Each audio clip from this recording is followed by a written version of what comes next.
In this video, I'm going to talk about how I resolve conflicts. Back to early salary, fintech, mobile app. Um, we launched the beta version of the app, doing really well, a lot of mobile downloads. CFO, CEO, and I, three of us sitting in the room, and the CFO asked this question. Right now, there is no authentication process for the customer trying to use the mobile app. We have a single level of user authorization because it's a mobile app that transfers money to the bank account. Because money is involved, should there be more than one levels of authorization to check the authenticity of the person using the app, or should there be just one level of authentication as it is right now? And CFO, having the whole responsibility of finance and risk and investor relationships, was a lot tensed about this finance app having just a single layer of authentication. And the CEO, on the other hand, was a lot more interested in terms of having a very simple, easy to use mobile app, trying to require customers to remember a password for a mobile app, having requirements for that, changing those passwords time and again, having all those hassles with a username and password requirement process. Like, oh, that was just something that he didn't want to have on the app. So I was put in between and I was asked my opinion and I was asked to look upon whether we should go ahead and have more than one levels of authentication. Being a CPA, coming from a risk background, I was initially leaning towards what the CFO was saying and that we should have more than one levels of authentication.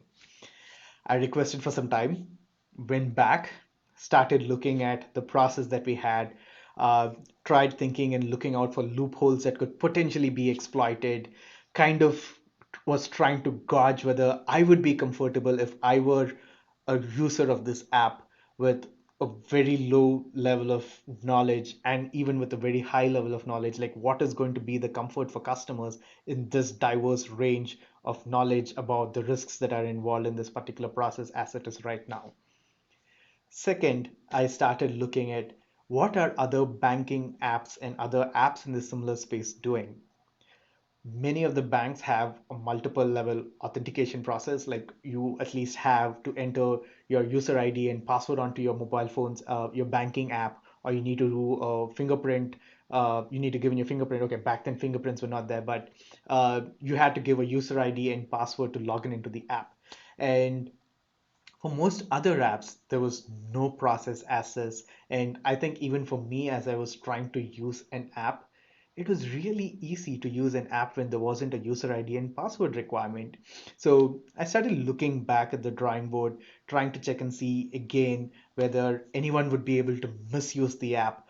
What would happen if a misuse happens? What could be potential outcomes? And I was quite convinced that there is not going to be any issue by having just a single layer of authentication, because some of the processes that we had built in internally, some of the checks that our underwriters do would help us determine whether the customer who's requesting for the money is a genuine customer or not. So I presented all this data and analysis to my CFO and CEO. My CFO was still not satisfied because he had this mental block that what if something goes wrong? And I totally understand what his predicament was. And so I suggested, okay, fine, let's just get started off with a single layer of authentication as we have right now. In case something goes wrong, if any customer's mobile app gets misused, at that point in time, let's revisit this.